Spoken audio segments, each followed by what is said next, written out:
নিজস্ব গোয়েন্দা তথ্যের ভিত্তিতে আজ 11/9/2025 তারিখ মঙ্গলবার রাত 2টায় কোস্টগার্ড স্টেশন কৈখালী কর্তৃক কৈখালী ভেটকালী বাজার সংলগ্ন এলাকায় বাংলাদেশ কোস্টগার্ড এবং বিজিবি একটা যৌথ অভিযান পরিচালনা করে।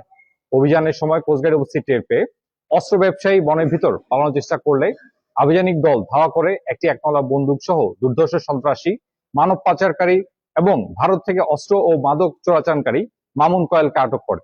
পরবর্তীতে প্রাথমিক জিজ্ঞাসাবাদের পর তার দেওয়া তথ্যের ভিত্তিতে কৈখালী শ্যামনগর থানাধীন বয়াসিং সংলগ্ন একটি খালে পাশে পুঁতে রাখা একটি বিদেশি 9mm পিস্তল, একটি 1 শুটার গান এবং 8 রাউন্ড তাজা কার্তুজ উদ্ধার করা হয়। এছাড়াও বিজিবি সহায়তায় নিয়ে তার বাড়িতে অভিযান চালিয়ে 20 বোতল ভারতীয় পেন্সিল জব্দ করা হয়। অপরদিকে ভিন্ন একটি অভিযানে গোপন সংবাদের ভিত্তিতে গত 8 নভেম্বর 2025 তারিখ শনিবার মধ্যরাত 2টায় কোস্টগার্ড বেস মংলা স্টেশন কয়রা কর্তৃক সুন্দরবনের খাসিটানা খাল সংলগ্ন মুরলী খাল ও ছেড়া খাল এলাকায় দুলাভাই বাহিনীর বিরুদ্ধে একটি বিশেষ অভিযান পরিচালনা করা হয়। সেই সময় কোস্টগার্ডের উপস্থিতি টের পেয়ে সুন্দরবনের দুর্ধর্ষ ডাকাত দুলাভাই বাহিনী কোস্টগার্ড বোট লক্ষ্য করে ভারী গুলি বর্ষণ করলে আত্মরক্ষার্থে কোস্টগার্ড সদস্যরাও গুলি ছোড়ে। অতঃপর ডাকাত সদস্যরা রাতের অন্ধকারে বনের ভিতর পালিয়ে যায়। ঘটনার সূত্র ধরে দুলাভাই বাহিনী এক ডাকাত সহযোগী মোহাম্মদ সুলাইমান কে খুলনা জেলা কয়রা থানা হতে আটক করা হয়।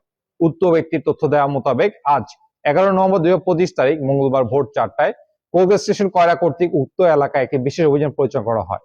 অভিযানে কোস্টগার্ড একটি একনলা বন্দুক, 10 রাউন্ড তাজা কার্তুজ, 26 রাউন্ড ফাঁকা কার্তুজ, 44টি চকলেট বোমা, 30টি মোবাইল, একটি বাইনোকুলার, একটি ওয়াকিটকি, 4টি দেশীয় অস্ত্র ও 20 গ্রাম গাঁজা জব্দ করে। আটককৃত ডাকাত সদস্য খুলনা জেলা কয়রা থানা বাসিন্দা। জিজ্ঞাসাবাদে জানা যায় সে দীর্ঘদিন যাবৎ দুলাভাই বাহিনীর সঙ্গে ডাকাতি এবং ডাকাত দলকে অস্ত্র, গোলা বারুদ ও রসদ সরবরাহের মাধ্যমে সহযোগিতা করে আসছিল।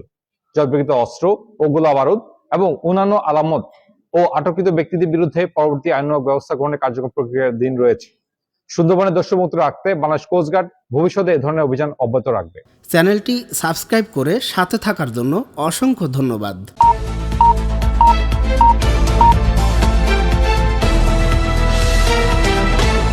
48 বাংলা টিভি, বাংলা ও বাঙালির কথা বলে।